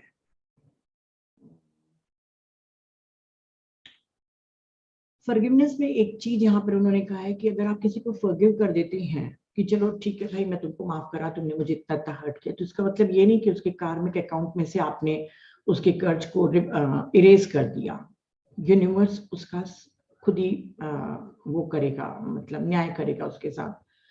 आप उसके साथ मेंटल इमोशनल कोई भी कनेक्शन नहीं रखेंगे, कट हो जाएगा आपका, तो आप उसकी लाइफ से चले गए, फिर अगले जन्म में आपको उसके साथ सामना नहीं करना पड़ेगा। जब तक कि आप फॉरगिव नहीं करेंगे, बार बार वो दूसरे दूसरे रोल बन के आएगा, कभी वाइफ के रूप में, कभी हस्बैंड, कभी बच्चे के रूप में, कभी फ्रेंड के रूप में, आपको वो आके वो लेसन सिखाएगा ही। तो उन्होंने कहा है कि आप अपने सब कट कर दीजिए, इमोशनल मेंटल, और आप उनको छोड़ दीजिए। लॉर्ड्स ऑफ कर्मा सब देखते हैं, पर दुआ मत करिए कि उसका बुरा हो, ऐसा नहीं करना चाहिए, है ना। किसी के लिए भी, किसी के लिए भी आप बुरा बिल्कुल भी मत मांगिए। तो कर्मा हमको ये भी सिखाता है, एक बहुत ही इंटरेस्टिंग लेसन इन्होंने कहा है कि जब हमको ये एक इंटरेस्टिंग लेसन सिखाता है कि क्या है कि हर इंसान अपने श्रम के का ही परिणाम है। अगर वो टैलेंटेड है, जीनियस है, तो उसने अपने ऊपर काम किया है, कई जन्मों के प्रयास से वो अपनी अच्छाई को, रेडियो एक्टिविटी को और ब्यूटी को रेडिएट कर रहा है, उस स्टेज में है। तो इस ब्रह्मांड में श्रम के बगैर, बिना मेहनत करे कुछ भी नहीं मिलता। ये जस्टिस ऑफ क्रिएशन है, ये हमको कर्मा सिखाता है, जस्टिस ऑफ क्रिएशन। आप अपने ऊपर जितना काम करेंगे उतना आपका बेहतर वर्जन बनते जाएगा। और यही कारण है कि हमको लोग अलग अलग दिखते हैं, कई लोग बहुत अच्छे दिखते हैं, कई लोग बुरे दिखते हैं, तो वो उनके श्रम के परिणाम है। और यदि हम देखेंगे कि कोई हमसे बेटर है या कुछ, जैसे मैंने कल भी कहा था, तो जेलसी हमको नहीं होनी चाहिए, हमको समझना चाहिए इस नियम को, लॉ ऑफ क्रिएशन को, कि कैसे वो करा है। फेसिंग कर्मा, कैसे हम अपने कर्मा का सामना करें। तो उन्होंने कहा है कि हम पीछे उस कोई भी स्थिति, आपने किसी भी अप्रिय पर्सन के मैसेज को समझना चाहिए और अपने कर्मा को बहुत ईमानदारी से हमको फेस करना चाहिए, तभी हमारा ट्रांसफॉर्मेशन होगा। कॉज एंड इफेक्ट को जब आप समझ लेंगे तो आपकी कॉन्शियसनेस शिफ्ट हो जाएगी, फिर उनसे आप लड़ने में रोएंगे नहीं, कंप्लेन नहीं करेंगे, विक्टिम कॉन्शियसनेस में नहीं रहेंगे। वो ये वर्ड यूज नहीं करते हैं, ये न्यू एज वाले लोग करते हैं, पर मतलब वही उन्होंने कहा कि कंप्लेन नहीं करेंगे और दुख में नहीं रहेंगे और ट्रांसफॉर्म होंगे। उन्होंने कहा है कि ये सत्य है कि सारी ब्यूटी तभी मैनिफेस्ट होती है जब आप कर्मा के बियॉन्ड जाते हैं, उसके लिमिटेशन के बियॉन्ड जाते हैं। आप लोगों को मैं यहाँ पे बता दूं कि आपका मैनिफेस्टेशन, यदि आपको मकान चाहिए, कार चाहिए, एक लाइफ पार्टनर चाहिए, तो जब तक कि आपके कर्मा का बंधन कम नहीं होगा, तब आपके पास मैनिफेस्टेशन की भी एक लिमिटेशन रहेगी। कोई भी जो बुरा व्यक्ति है, बुरा व्यक्ति नहीं बोलना चाहिए, जो जिसके कर्मा ज्यादा है, वो नहीं सोच सकता कि मैं 5 करोड़ रुपए कमा लूं या मडोना के घर में पैदा हो जाऊं। उसके अपने कर्मा के हिसाब से वो मैनिफेस्ट करते हैं हम। तो यहाँ पे उन्होंने कहा है कि आपकी ब्यूटी तभी मैनिफेस्ट होती है जब आप कर्मा के सीमाओं के ऊपर चले जाते हैं। और उसके ऊपर जाके ही आप ऐसे ग्रुप और ह्यूमैनिटी के लिए काम करते हैं जो संसार की ब्यूटी को बढ़ाता है। जो भी कर्मा के लिमिटेशन के बियॉन्ड जाता है वही मानवता की सेवा करने के योग्य हो पाता है। ये उनकी गिफ्ट है। ब्यूटी उस क्षण में बॉर्न होती है जब आप किसी को फ्रीडम के नए डायमेंशन के बारे में बताते हैं। ये बहुत प्यारा सेंटेंस लगा मुझे। समझ रहे हैं आप इसका मीनिंग? ब्यूटी तब बॉर्न होती है जब आप लोगों को आत्मज्ञान देते हैं, कर्म के बारे में सिखाते हैं, बताते हैं कि देखो तुम ऐसे करो, ऐसे करो। जब हम दूसरे डायमेंशन के बारे में उनको फ्रीडम दिखाते हैं कि यहाँ पे कैद मत रहो पृथ्वी पर, तब एक ब्यूटी का बॉर्न होता है। जितने आपके अंदर डिविनिटी मैनिफेस्ट होगी उतनी आपके अस्तित्व में, आपकी बीइंग में सुंदरता आएगी, आपकी ऑरा उतनी ही सुंदर होती जाएगी। तो उन्होंने कहा कि जो भी कर्मा से लड़ते हैं वो सिर्फ इसलिए लड़ते हैं क्योंकि उनको कॉन्शियसनेस एक्सपैंड ही नहीं है, उनको समझ ही नहीं है कि वो क्या कर रहे हैं, और वो यूज भी नहीं करते अपनी समझ को बढ़ाने का। तो जितना हमारा कॉन्शियसनेस एक्सपैंड होगा उतना हमारे कर्मा लेस होते जाएंगे और हम सीखेंगे भी और लोगों को कर्मा के बारे में टीच भी करेंगे। और जितने कम कर्मा होंगे, बहुत ही प्यारा एक सेंटेंस है कि जितने आपके कम कर्मा होंगे, एक कॉस्मिक मैग्नेट है जिसको आप हायरार्की बोल दीजिए, या हमारे जो मास्टर्स हैं वो कॉस्मिक मैग्नेट के प्रति आप सेंसिटिव हो जाते हैं। आपके अंदर ब्यूटी क्रिएट होती है। ब्यूटी क्रिएट मतलब आप जो भी चीज करेंगे उसमें ब्यूटी रहेगी। आपके जीवन शैली, आपके लाइफ एक्सप्रेशन, आपके हर एक्शन में एक क्रिएटिव आ जाएगा। पेंटिंग करने लग जाएंगे, म्यूजिक वगैरह जो भी करेंगे, और आपका विजडम बढ़ते जाएगा। तो जितने आपके कर्मा कम होंगे, आप कॉस्मिक मैग्नेट को की एनर्जीज के साथ कनेक्ट होंगे, उतना और आपकी क्रिएटिविटी बढ़ते जाएगी। और कर्मा को फेस करने के लिए 3 चीजों की सबसे ज्यादा जरूरत है। आपकी शक्ति, पावर, एक निश्चिंतता, एक रेगुलरिटी होनी चाहिए। आपको निश्चिंत और स्ट्राइविंग, सतत प्रयास करते रहना चाहिए। रिवर्स करने के लिए कर्मा को इन्होंने बहुत ही अच्छी चीजें बताई हैं कि आपको लगेगा कि मैं तो इतनी अच्छी हूँ, मैं इस फैमिली में क्यों पैदा हुई भाई, मैं तो यहाँ के तो फैमिली के मेंबर्स ऐसे लोग हैं, या मैं ऐसे ग्रुप में क्यों जुड़ गई जहाँ पे ऐसे लोग हैं। तो उन्होंने कहा है कि हम रिवर्स करने के लिए कई लोगों से हम मिलते हैं। 2 कारण होते हैं। जब हार्मफुल एक्शंस एक दूसरे के साथ हो, एक दूसरे के साथ जब हम बहुत हार्म करते हैं ना, तो फिर पृथ्वी पर हमको भेजते हैं कि चलो अब बेटा बहुत हार्म कर लिए एक दूसरे को, अब अपने ऊपर काम करना है तुम लोग को। तो हार्मफुल एक्शंस के कारण हम उसी जगह पे आते हैं। दूसरा, सर्विस कोऑपरेशन के जो हमारे गुड कर्मास बनते हैं वो भी वैसे ही आपके मिलते हैं। तो ग्रुप्स कैसे बनते हैं? तो हार्मफुल एक्शन के कारण अगर आपने किसी को फिजिकल हार्म किया तो वैसे ही आपका कोई ग्रुप बनेगा, आप क्रिमिनल लोगों के साथ रहेंगे या जो भी, समझ जाइएगा।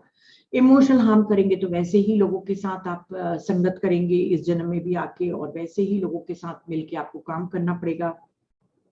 जिनको आपने मेंटली हार्म किया है उनके साथ फिर आपका सामना होगा, चाहे पति के रूप में, चाहे ननद के रूप में, चाहे जेठानी के रूप में। वो सब आपको मेंटल हार्म जिसके साथ आपने किए हैं उसको आप दोनों को भेजा गया है कि अब इस जन्म में पूरा करो। पर क्या होता है फिर वही ऑटोमेटिक वही करते हैं बार बार, एक ही, कभी सास बनती है, कभी पति बनता है, कभी बेटा बनता है, करके वो कई जन्मों तक के वही साइकिल में, विशियस साइकिल में, सर्कल में हम घूमते रहते हैं। और कई लोग होते हैं जो दूसरों की स्पिरिचुअल प्रोग्रेस को रोकते हैं, वो भी फिर से वापस आकर एक दूसरे के साथ काम करते हैं। ऐसे ही से ही फैमिली वगैरह बनती है ना। और जैसे उन्होंने कहा कि सर्विस, अगर मान लो पिछले जन्म में आपने एक साथ सर्विस और कोऑपरेशन किया होगा, तो फिर चाहे कोई भी सर्विस की हो, फिजिकल प्लेन पे की हो, समाज सेवा जैसे, इमोशनल प्लेन पे की हो, स्पिरिचुअल नीड्स पे किए हो आपने सर्विस, या कोऑपरेटिव वर्क किए हो, कोई ऐसी सहकारिता का काम किए हो जो लोगों को एनलाइटन करता है, प्रोटेक्ट करता है, आप उसके लीड करते हैं ऐसे लोगों को, तो वो फिर से इस जन्म में आके मिलते हैं। माही सुन रही होगी, पिछले जन्म में भी थी मेरे साथ। तो उन्होंने कहा कि जो ऐसे सर्विस वाले लोग हैं वो बहुत ही पावरफुल अपनी पर्सनालिटी बनाते जाते हैं, और लोगों के साथ उनकी स्पेशल बंधन, टाइज होते हैं, और जन्म दर जन्म वो बार बार आते हैं, ग्रुप बनाते हैं और मानवता और डिवाइन प्लान के लिए काम करते हैं। और दूसरा फैक्टर जो उन अच्छे गुड कर्मास जो सर्विस वाले लोग करते हैं उनको फिर से जोड़ने का काम करता है, सेम टीचर सेम टीचिंग्स। कई शताब्दियों तक के वो एक साथ आते रहेंगे और पूरे पृथ्वी पर वो स्कैटर्ड भी रहें, पर फिर भी वो कैसे भी न कैसे करके वो जुड़ जाएंगे उस सेम टीचर, सेम अपने डिवाइन प्लान के लिए, उस मानवता की सेवा के लिए, आध्यात्मिक सेवा के लिए ग्रुप बनाएंगे। तो कई शताब्दियों तक ये चलते रहता है। अगर आपने किसी से नफरत की या क्राइम किया या हार्मफुल एक्शन किया तो आपको फैमिलीज या उस ग्रुप के साथ आना ही पड़ेगा। वो ग्रुप का अर्थ सिर्फ आप स्पिरिचुअल ग्रुप मत समझिए, हार्मफुल वाला स्पिरिचुअल नहीं होगा ना, हार्मफुल वाला होगा बिजनेस ग्रुप होगा या कोई सोशल ग्रुप हो जाएगा, कोई क्लब वगैरह एक्टिविटी का वो वाला ग्रुप हो जाएगा। तो वहां पर आपको बार बार फेंका जाएगा, बार बार उन्हीं लोगों का सामना करना पड़ेगा जिनसे आपको काम करना है। तो रिवर्स कैसे करें? तो उन्होंने कहा कि क्राइस्ट ने सबसे अच्छा कहा है कि pray for those who do harm to you. उनके लिए आप प्रार्थना करो जो आपको नुकसान पहुंचाते हैं, दुख पहुंचाते हैं। बुद्धा ने कहा है कि नफरत को नफरत से नहीं काटा जा सकता, नफरत को केवल प्यार के द्वारा ही डिसॉल्व किया जा सकता है। इस नियम को उन्होंने कहा है कि अपनी फैमिली, ग्रुप या किसी भी तरीके से आप फॉलो करिए। ये बहुत काम का आपका सूत्र है। आंख के बदले आंख वाला आप छोड़ दीजिए। या मैंने तो ईंट का पत्थर से जवाब दिया था, अपन बोल के बड़ा खुश हो गया, बड़ा खुश हो गया, अरे मैंने तो पूरा बदला ले लिया, मैं बहुत पहले बदला लेती थी। तो ये को छोड़ के आप अपने इस विजडम से काम करिए ताकि आप सेम कर्मा नहीं बनाएं और उस आदमी से, उस पर्सन से आपको हमेशा के लिए मुक्ति मिल जाए, ताकि वो आपके सामने फिर से नहीं आए। तो जितना आप सर्विस में एडवांस होते जाएंगे, जितना आप सेवा करते जाएंगे, अपने आत्मा के प्रकाश और अपने आश्रम से अटैच होते जाएंगे, कनेक्ट होते जाएंगे। हर एक के आश्रम रहते हैं जो शंबालाज में रहते हैं और भी कई जगह रहते हैं, उनसे आप कनेक्ट होते जाएंगे और जितना आपकी प्योरिटी और आपका सोल एडवांस होगा, वो सर्विस करने वाला एक एग्जाम्पल, एक प्रेरणा बन जाएगा उन लोगों के लिए कि जो लोग सर्विस में तो हैं, सर्विस में बहुत लोग रहते हैं पर फिर भी उसके बावजूद भी वो कर्मा बना रहे हैं, तो आप उनके लिए एक इंस्पिरेशन बन जाओगे। समझ गए होंगे मेरी बातों को कि अगर आप बहुत प्योरिटी के साथ अपनी सर्विस करते जाएंगे तो उस आश्रम एक्टिविटीज से इतने डायरेक्ट कनेक्ट हो जाएंगे कि पूरे आपको गाइडेंस मिलते जाएगी और आप पूरे उस ग्रुप के लिए, पूरे लोगों के लिए आप एक इंस्पिरेशन बन जाएंगे जो सर्विस में होने के बावजूद बुरे कर्मा बना रहा है। और ये हमारे जीवन की ग्रेटेस्ट विक्ट्री है कि जब हम मानवता के हाईएस्ट गुड की सेवा के लिए किसी ग्रुप का हिस्सा बने। तो सोच लीजिए फ्रेंड्स, सर्विस कितनी अच्छी चीज है। अगर आप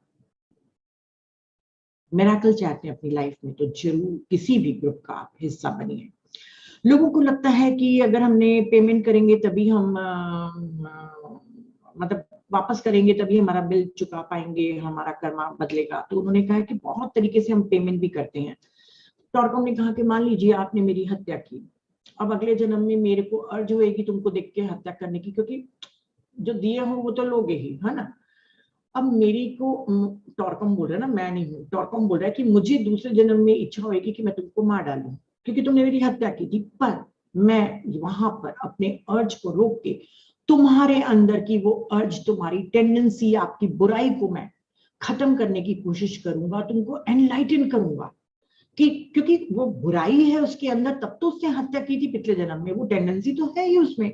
तो उसकी टेंडेंसी को मैं सुधारूंगा, उसको एनलाइटन करूंगा, तो मेरी लाइफ के लिए एक बड़ा ग्रेट मैरिट बन जाएगा, आपके लिए बहुत बड़ी सफलता हो जाएगी अगर आप अपने एनिमी को एनलाइटन करो। उन्होंने कहा, जीसस ने कहा कि लव योर एनिमी, तो बोले लोग समझ ही नहीं रहे, उसको मिस ट्रांसलेटेड कर रहे हैं। लव योर एनिमी का मतलब नहीं हक करिए, वो बैठिए चाय पीजिए, क्या हेल्प करूं, ऐसा नहीं। आपको एनलाइटन करना है अपनी एनिमी को ताकि उसकी कॉन्शियसनेस इतनी विकसित हो सके कि वो अपने कर्मा चुका सके और एक बेहतर वर्जन बन सके और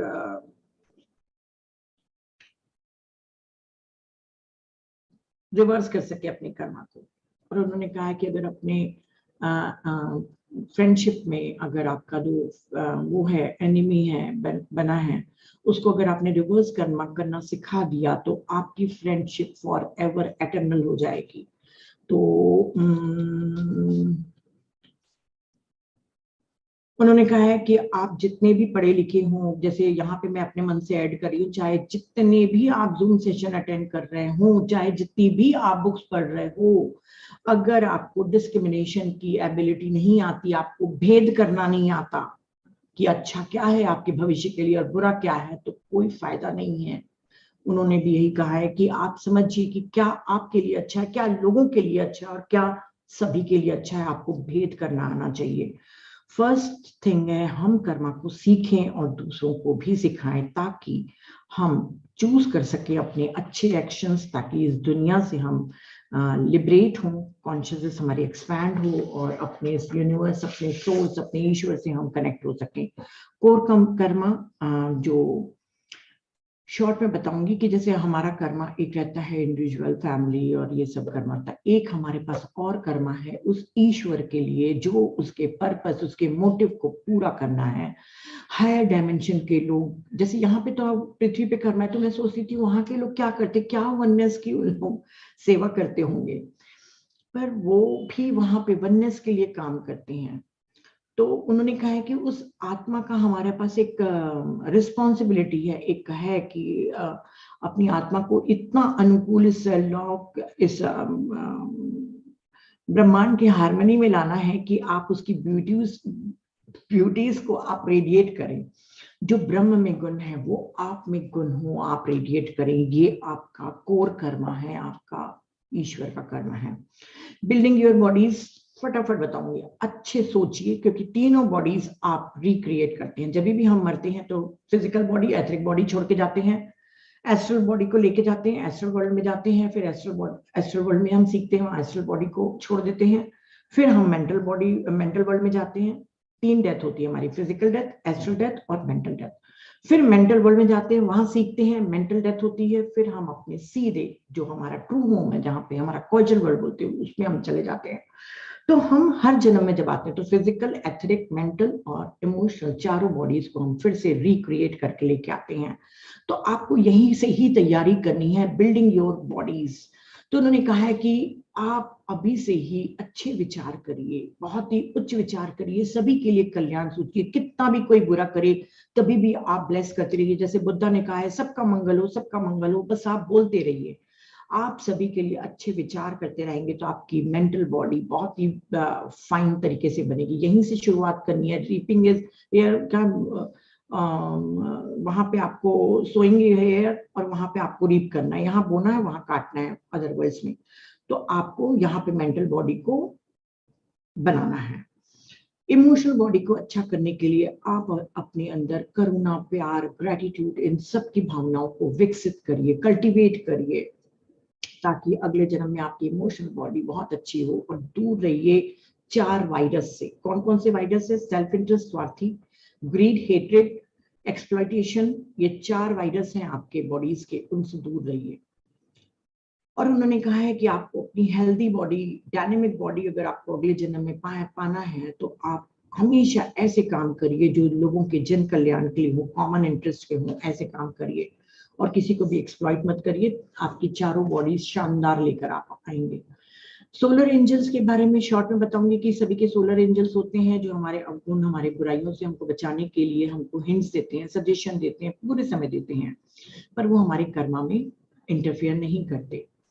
कई बार कई लोग सेवा करते करते इतना खो जाते हैं कि वो अपनी खुद की इंडिविजुअल्स ग्रोथ नहीं कर पाते, मतलब वो ज्यादा बुक्स नहीं पढ़ पाते अपने ऊपर, मतलब समझ जाइए अपने लिए वो नहीं कर पाते अपना विकास। तब सोलर एंजल्स वहां पर जब उनकी मृत्यु हो जाती है, क्योंकि उसने अपना जीवन पूरा सेवा के लिए दे दिया, तो यहाँ पे जो उसका इवोल्यूशन कर सकता था पर नहीं किया सेवा करने के कारण, तो वहां पर सोलर एंजल्स और गाइड्स उसको पूरा सिखाते हैं, पढ़ाते हैं, उसका इवोल्यूशन में मदद करते हैं। टोटल राइटियसनेस वहां पर भी है। और जो लोग भी टेररिज्म, डिस्ट्रक्शन का काम करते हैं, जीनोसाइड करते हैं, उनको सोलर एंजल्स छोड़ के चले जाते हैं।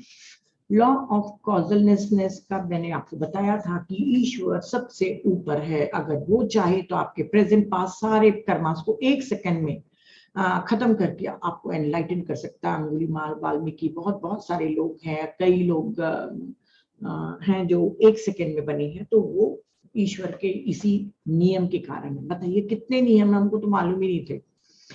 बहुत प्यारा चैप्टर है कॉन्शियसनेस एंड कर्मा। हम क्यों कहते हैं अपने कॉन्शियसनेस को एक्सपैंड करो, क्यों कहते हैं? क्योंकि जब तक कि आपकी कॉन्शियसनेस नहीं बढ़ेगी आप कर्मा के प्रति अवेयर होंगे ही नहीं। शॉर्ट में बताऊंगी, इसलिए बताऊंगी क्योंकि ये इतना प्यारा चैप्टर है कि इसको समझने के लिए आपको 1 घंटा लगेगा, और ये आपको पढ़ना चाहिए। हो सकेगा तो इसका PDF मैं शेयर कर दूंगी, आप ये चैप्टर जरूर पढ़िएगा, मेरा फेवरेट है। उन्होंने कहा करके कि कॉन्शियसनेस हमारे मेंटल बॉडी तक के रहता है। मेंटल बॉडी के बाद, जैसे हम क्या बोलते हैं मेंटल बॉडी के बाद, कॉशियल वर्ल्ड, थियोसॉफिकल सोसाइटी और ये खासकर टॉरकॉम इंट्यूशनल प्लेन बोलते हैं। हमारा कॉन्शियसनेस सिर्फ मेंटल लेवल तक के है, उसके बाद हमारा कॉशियल वर्ल्ड मतलब इंट्यूशनल प्लेन में हमारी जब कॉन्शियसनेस बढ़ के पहुंच जाती है तब उसको अवेयरनेस कहते हैं। हमारी कॉन्शियसनेस पूरे तीनों बॉडीज में, तीनों व्हीकल्स में सेम रहेगी। कौन से? फिजिकल, मेंटल और इमोशनल, तीनों में कॉन्शियसनेस सेम रहेगी। जब जाएंगे तब भी वही रहेगी जो मैं यहाँ से लेके जाऊंगी, और जब आऊंगी तब भी वही कॉन्शियसनेस लेके आऊंगी, चाहे 15% रहे चाहे 20% रहे। तो जब हमारे कॉन्शियसनेस में हम सब चीजें याद करके रख लेते हैं यहाँ पर, तो आपके मन में विचार आ सकता है हम अपनी पास्ट लाइफ क्यों नहीं याद कर पाते हैं, क्यों हम नहीं जानते कि हमने ये वाला कर्मा जो भी भोग रहे हैं वो कौन से जन्म में कौन से कारण से हमने पैदा किया था, ये वाला इच्छा होगी हमको।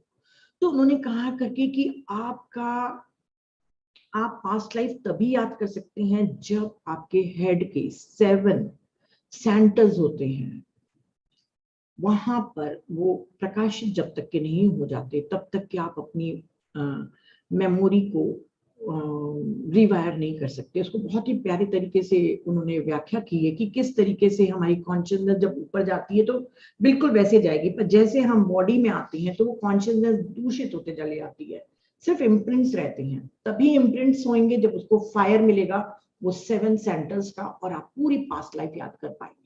बिल्कुल सीक्वेंस वाइज आप याद कर सकते हैं। जैसे दीना मरियम का है, पहले मुझे थोड़ा बहुत डाउट होता था, जब मैंने इस चैप्टर को अच्छे से समझा था मुझे लगा नहीं वो दीना बिल्कुल सही बोल रही है, वो कोई ना कोई उस जन्म में पास्ट लाइफ में गई होंगी तभी वो इतने सीक्वेंस से और इतने अच्छे से बता पा रही है। तो बहुत लोग कर पाते हैं, हम नहीं कर पाते, ठीक है। तो उन्होंने कहा है कि कॉन्शियसनेस और अवेयरनेस में डिफरेंस बताया। कॉन्शियसनेस ड्युअलिटी में रहती है, जरा सा टेंशन हो आपका कॉन्शियसनेस चेंज हो जाता है ना, पर आपका अवेयरनेस हमेशा एक समान रहेगा। कॉन्शियसनेस हमारे अंदर की जो हमारे में जो आत्मा है, आत्मा का जो अंश है ना, वो आत्मा का जो इनर गाइड जो जिसको बोल रहे हैं, और हमारी जो हायर सेल्फ है, उसकी दोनों की कॉम्बिनेशन है हमारा कॉन्शियसनेस। समझ गए? इनर गाइड और ह्यूमन सोल की इंटेलिजेंट रे का मिश्रित रूप है। पर इंट्यूशनल प्लेन में सिर्फ आपका ह्यूमन, आपका सोल है, वहां पे सिर्फ आप कारण शरीर में क्या है, वहां पे आपकी शुद्ध आप कॉजल बॉडी में आप शुद्ध आत्मा है, जो हम जिसको हम बोलते हैं हमारा हायर सेल्फ है, वहां कोई ड्युअलिटी नहीं सब। तो उन्होंने कहा है कि आपका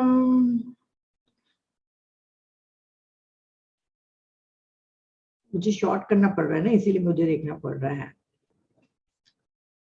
कि उन्होंने कहा है कि आप जैसे कई लोग बियॉन्ड इंट्यूशनल प्लेन के चले जाते हैं, तो वो न मन में है न बुद्धि में है, किसी में भी नहीं है, वो बीइंगनेस में है, मतलब वो जिसको बोलते हैं ना आम ब्रह्मास्म में, वो उसको बताया है। अच्छा, अब आप इसको छोड़िए, आप ये सोचिए कि अब आपको अपनी कॉन्शियसनेस एक्सपैंड करना है तो आपको क्या करना चाहिए। तो उन्होंने कहा कि आप ऑब्जर्व करिए कि देखिए हर जगह विचार अलग अलग होते हैं ना।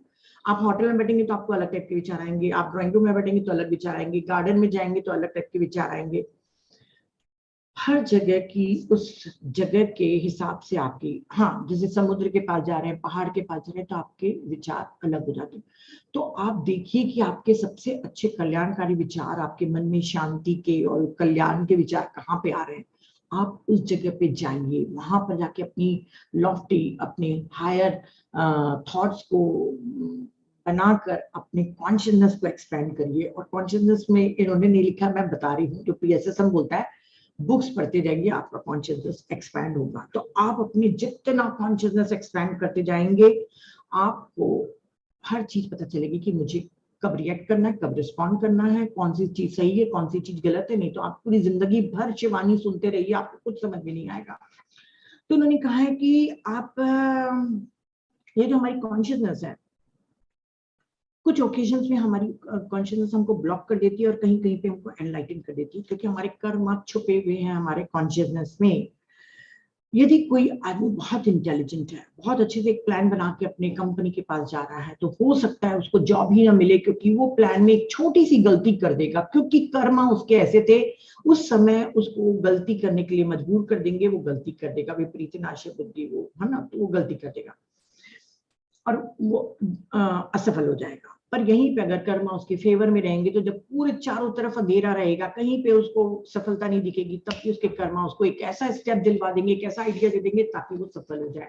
तो हमारे कॉन्शियसनेस में कर्मा छुपे हुए हैं। जितना आप अपने कॉन्शियस रहोगे, उतना आप अपने कर्मा के प्रति अवेयर होगे और उसको डील करने के आपको रास्ते मिलते जाएंगे। उन्होंने कहा है कि एक एग्जाम्पल और भी देके बताया कि हो सकता है कि अगर मान लीजिए डेथ है आपके कर्मा के उसमें कॉन्शियसनेस में, अब टाइम आ गया, तो आपके कर्मा आपको वो गलती कराएंगे जब आपकी डेथ हो जाए। हो सकता है वो एक्सीडेंट कर ले, हो सकता है वो मशीन के नीचे आ जाए, जो भी होगा वो कर्मा उसको वहां पर लेके जाएगा और उसकी डेथ को कराएगा। या अगर आपके कर्मा आपको बचाने वाले रहेंगे, आपके अच्छे गुड कर्मास है और आपके सामने अचानक ट्रक आ गई या आप नदी में भी डूब गए, तब भी आपको बचा लिया जाएगा। ये कॉन्शियसनेस में हमारे कर्मा है। जितना ज्यादा आप अवेयर होंगे, एक्सपैंड करेंगे, आप कर्मा के विपरीत नहीं जाएंगे। और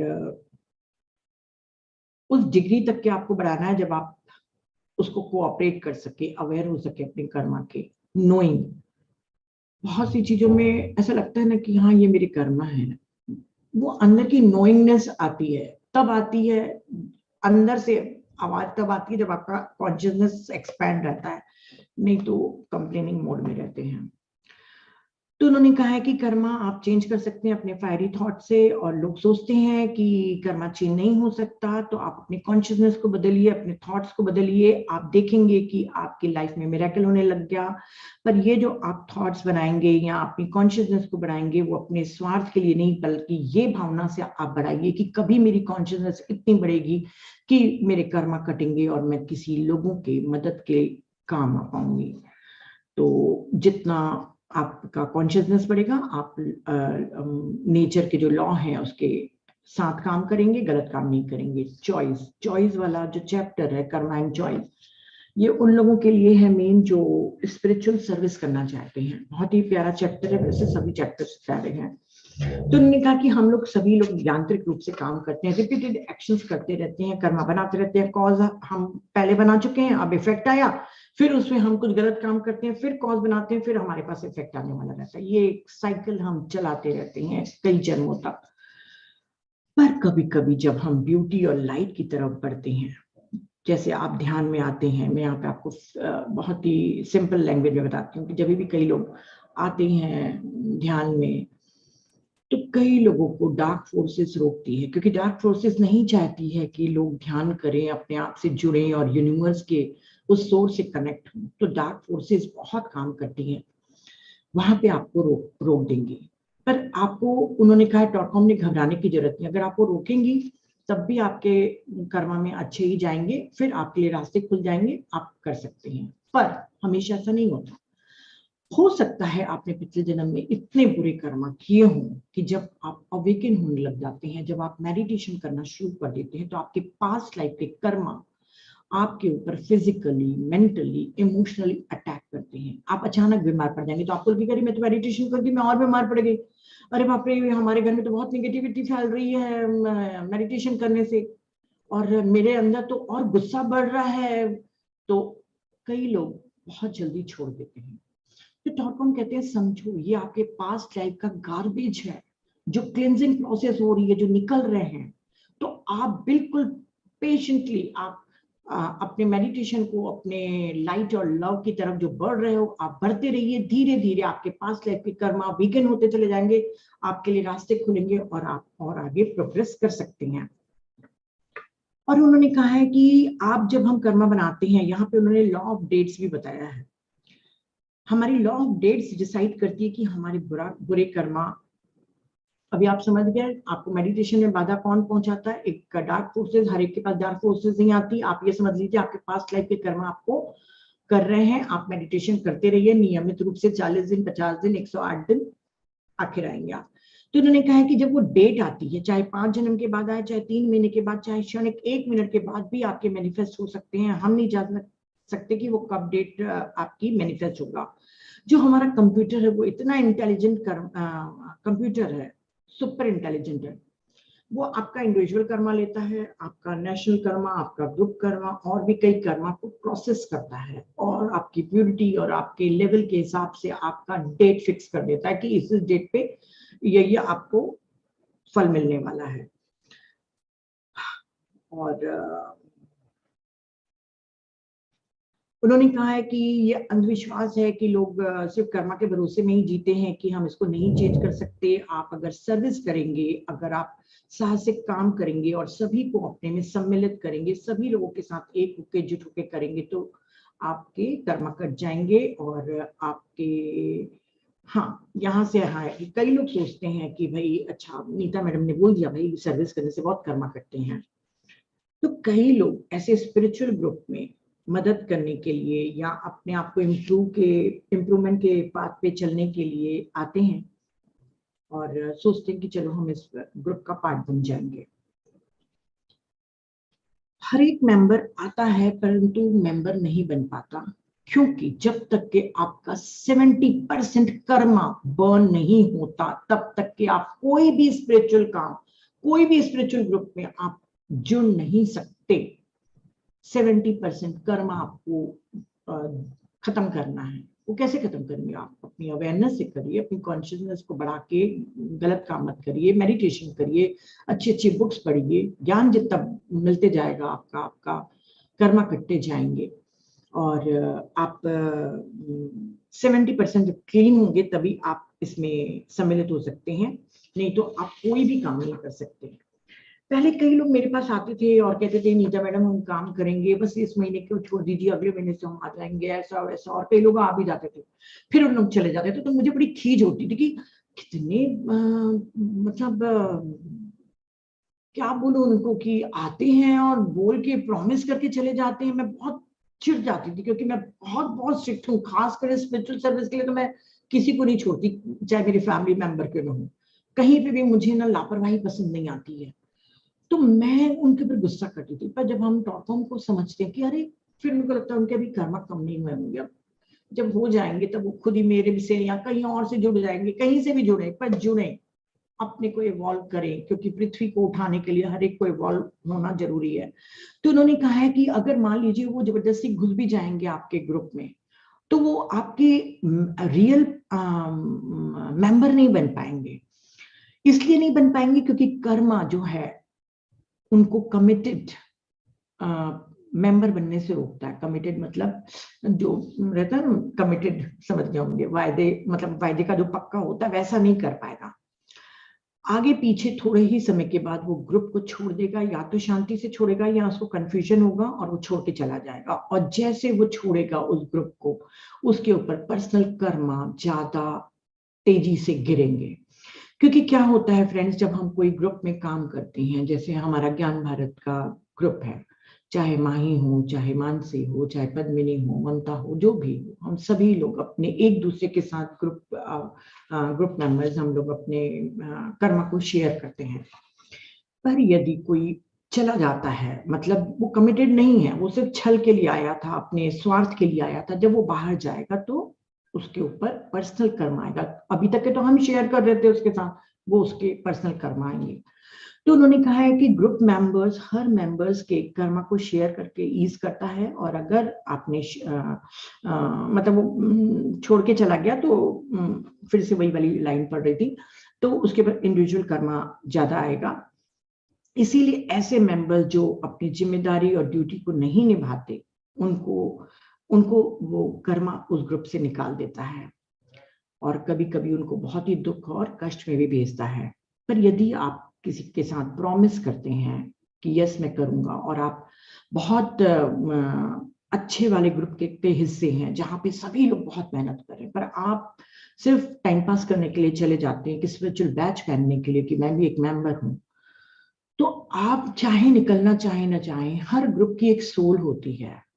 कितना प्यारा है कि देखिए, मैं हमेशा बोलती हूँ कि मैं सिर्फ आप उस ज्ञान भारत को रिप्रेजेंट कर रही हूँ, पर चलाने वाला कोई और है जो मुझे आइडियाज देता है, जो मुझे इतनी एनर्जी देता है कि मैं रोज आप लोग के सामने 22 महीने से बैठ रही हूँ। मैं सिर्फ एक निमित्त हूँ। तो वो जो ग्रुप का जो सोल है, जो भी हमारे मास्टर्स हैं, जो एंजल्स हैं, जो हमको सपोर्ट कर रहे हैं, वो ऐसे मेंबर जो कमिटेड नहीं है, जो थोड़ी सी भी कोशिश नहीं करेगा उस ग्रुप में काम करने की, वो जो सोल है उस ग्रुप का जो सोल है वो उसको निकाल देगा और बाहर फेंक देगा कि वो अपने पर्सनल कर्म को वो करो।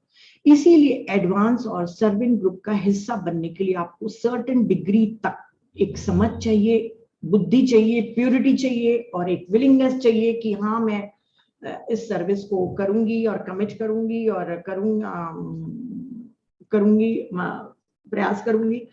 तो कहा कि जिसके भी हैवी कर्मा होते हैं वो कमिटेड मेंबर्स उसको बनने ही नहीं देगी। वो क्वालिटीज, ये जो भी क्वालिटीज बता रही हूँ वो उनके में रहेगा ही नहीं। जिसके में कम कर्मा रहेगा वही बन पाएगा। तो प्लीज आप लोग बनिए, अच्छे से कमिटेड रहिए, किसी भी ग्रुप में जुड़िए, पर जुड़िए। मुझे भी बहुत हैंड्स की जरूरत है। तो उन्होंने कहा है कि ऐसे ग्रुप में पार्टिसिपेट करने के लिए कर्मा रिलीज करना आवश्यक है। और आखिरी जो चैप्टर है, लॉ ऑफ इनएविटेबिलिटी, अपरिहार्य का नियम, ये भी बहुत प्यारा है नियम, बहुत आखिरी है, आखिरी चैप्टर है, मैं बताऊंगी। जैसे हम लोग कई लोगों को समझाते हैं मेडिटेशन करो, ये करो, देखो तुमको हील होना है, तुमको इस सब से फायदा नहीं मिल रहा, तुम मेडिटेशन करो। सब समझते हैं यस यस यस यस दीदी बस बिल्कुल, मैं तो कल से मेडिटेशन कर रही हूँ, कमिट भी कर देंगे। उसके बाद वो नहीं कर पाते। तब भी मुझे बड़ी चिढ़ लगती थी क्योंकि हम लोग ना समझ है, हम लोग नहीं समझते ना। हमको लगता है कि हमको रस आ गया मेडिटेशन में, इनको क्यों नहीं आ रहा है, इनको क्यों प्रॉब्लम हो रही है। तो इन्होंने कहा कि एक और नियम है कई लोगों की, मैं वो बाद में बताती हूँ। कुछ लोगों की जिंदगी में जो चल रहा है वो बिल्कुल वैसे ही ढर्रे पे उनके जीवन चलते रहता है। उनके पास्ट एक्शन, डिजायर्स, उनके फ्यूचर ड्रीम वैसे ही चलते रहती है। उनके कलेक्टिव कॉल जो रहते हैं ना उनके इंसान के, वो पूरे टाइम उनके वही इवेंट आएंगे, वही घर में लड़ाई झगड़े होंगे, पति पत्नी लड़ेंगे, बच्चे के ऊपर चिल्लाएंगे, बिजनेस का प्रॉब्लम होगा, जो हेल्थ का प्रॉब्लम होगा, वही वही चीजें रहेंगे। आदमी कितना भी कोशिश करता है कि अब मेरे घर में परिस्थिति सुधर जाए, तो वो कोशिश करता है पर वो कोशिश सफल नहीं होती है। और बहुत सारे ये चीजें आपको ह्यूमन रिलेशंस में, जॉब कंडीशन में, पॉलिटिक्स वगैरह, इन सब में ये अपरिहार्य नियम, जो इनएविटेबिलिटी का जो नियम है वो दिखता है आपको। ड्रामा आपका वैसे ही चलता है, ड्रामा चलता है, फिर साइकिल खत्म होता है, मर के जाते हैं, फिर आते हैं, फिर वैसे ही वैसे ही वैसे। तो क्यों नहीं इन लोग समझ पाते हैं। तो उन्होंने कहा कि लॉ ऑफ कर्मा मानव को एक अनुमति देता है कि वो हायर एनर्जीज में कनेक्ट होके अपने यहाँ की परिस्थितियों को बदल दे। पहले ये समझा देती हूँ, फिर आखिरी में कंक्लूजन बताऊंगी। हायर एनर्जीज में तुम कनेक्ट होने की उनको परमिशन देता है ताकि आप अपने लाइफ की परिस्थितियों को, गलत लोगों को आप चेंज कर सकते हैं। और ये लॉ आप तभी ब्रेक कर सकते हैं जब इंसान हायर डायमेंशन, हायर माइंड या इंट्यूशनल प्लेन से काम करेगा। क्या होता है, लोग यांत्रिक तरीके से जी रहे हैं, है ना। वो कौन सी बॉडी में जी रहे हैं, फिजिकल, इमोशनल, मेंटल। गलत सोच रहे हैं, लो फ्रीक्वेंसी के थॉट्स हैं, लो फ्रीक्वेंसी के इमोशन है, वही शरीर की इच्छाएं है, ये तीनों में जी रहे हैं। अभी उन्होंने नहीं जाना है कि इसके ऊपर भी एक इंट्यूशनल प्लेन है जिसको हम कॉजल वर्ड बोलते हैं, वो नहीं जानते हैं। तो इसको प्रैक्टिकली कैसे काम करेंगे, टॉरकॉम बोलता है पहले तो आप देखिए कि आपके चारों तरफ कितना मैकेनिकली काम हो रहा है। वही हस्बैंड उठेगा, वैसे ही चिल्लाएगा, वही घर में काम होंगे, और कुछ नहीं बोलूंगी, आप समझ जाइए, बिल्कुल सेम यांत्रिक रूप से सब चल रहा है, कोई बदलाव नहीं, रोजमर्रा की जिंदगी वही। आप ये भी देखिए, मतलब इवेंट्स और रिलेशनशिप में सब वैसे ही चलेगा, और आप ये भी देखिए कि आप भी कितना मैकेनिकली उसमें इन्वॉल्व हो रहे हैं, क्योंकि आप उस विशेष सर्कल में हैं कि आप वही वही काम कर रहे हैं, आप वही कर रहे हैं, आपके हस्बैंड भी वही कर रहे हैं, आपके बच्चे भी वही कर रहे हैं, आपके इन-लॉज भी वही कर रहे हैं, तो आप निकलेंगे कैसे? तब आपको चिंतन करना है, चिंतन करना है और अपनी हायर माइंड से जुड़ना है। जिस दिन हायर माइंड से जुड़ जाएंगे, आपके में वो जो साक्षी है वो पैदा होगा। आप समझने लग जाएंगे कि ये जो भी चल रहा है मेरे जीवन में नाटक है, पूरे जीवन का जो समुद्र है उसमें एक छोटी सी लहर है, आइए चली जाएगी। तो ये जो अवेयरनेस है आपकी, वो आपकी इवेंट्स को नहीं बदलेगी, पर आपको दूसरा रास्ता देगी, आपको मैकेनिकली नहीं जीने देगी। मतलब आपको ऐसे ऐसे रास्ते सुझाएगी कि आप उस परिस्थिति को आप चेंज कर लेते हैं, आप अपने घर के माहौल को भी आप चेंज कर लोगे, आपको वो हायर माइंड ऐसे रास्ते सुझाएगा। और और आपको मैकेनिकल होने से रोकेगा। तो जितना आप चिंतन करते जाएंगे, अपने इंट्यूशनल प्लेन से आप जुड़ते चले जाएंगे, और अपने जो प्रोग्रामिंग है, जो प्रोग्रामिंग के अनुसार आप काम करते थे, वो आप नहीं करेंगे। देखिए, कई लोग शिवानी को सुनते हैं, सदगुरु को सुनते हैं, जूम सेशंस अटेंड करते हैं, उन लोगों बोलते हैं हमारे घर की परिस्थितियां नहीं बदल रही हैं, मैं तो बहुत अच्छी बन रही हूँ। पहली बात तो आप नहीं कर रहे हैं काम। इंट्यूशनल प्लेन में क्यों बोलते हैं कनेक्ट होने के लिए हम लोग जो बोलते हैं लॉन्ग आवर्स मेडिटेशन करिए। आपको मैं हमेशा बोलती हूँ कि आप जब लॉन्ग आवर्स मेडिटेशन करेंगे तो आप उस सुप्रा माइंड से जुड़ जाएंगे, सुपर कॉन्शियसनेस से जुड़ जाएंगे, जहां पर से आप अपनी एनर्जी को लाएंगे और आपकी इच्छाएं मैनिफेस्ट होंगी। जैसे आपको हेल्दी होना है तो आपको लॉन्ग आवर्स मेडिटेशन करना चाहिए, ताकि आप उस इंट्यूशनल प्लेन को, उस हायर माइंड को, यहाँ पे वो हायर माइंड बोल रहा है, क्योंकि टॉर्कम कहता है कि लोअर एस्ट्रल होता है, हायर एस्ट्रल होता है, लोअर मेंटल होता है, हायर मेंटल होता है, ये सभी लोग बोलते हैं। पर यहाँ पे वो बोल रहा है कि लोअर मेंटल तक के आपकी कॉन्शियसनेस है, उसके बाद आपकी अवेयरनेस है, और कॉशल वर्ल्ड में यानी कि इंट्यूशनल प्लेन में आप जो भी वर्ड को समझ सकते हैं आप समझिए, वहां पर आपकी अवेयरनेस है, और वहां पर से आप उस एनर्जी को ला सकते हैं। तब आपको समझ में आएगा कि यस, आपके लाइफ में ये इवेंट्स चेंज हो रहे हैं। तो लॉन्ग आवर्स मेडिटेशन करने से आप उस हायर माइंड से जुड़ेंगे।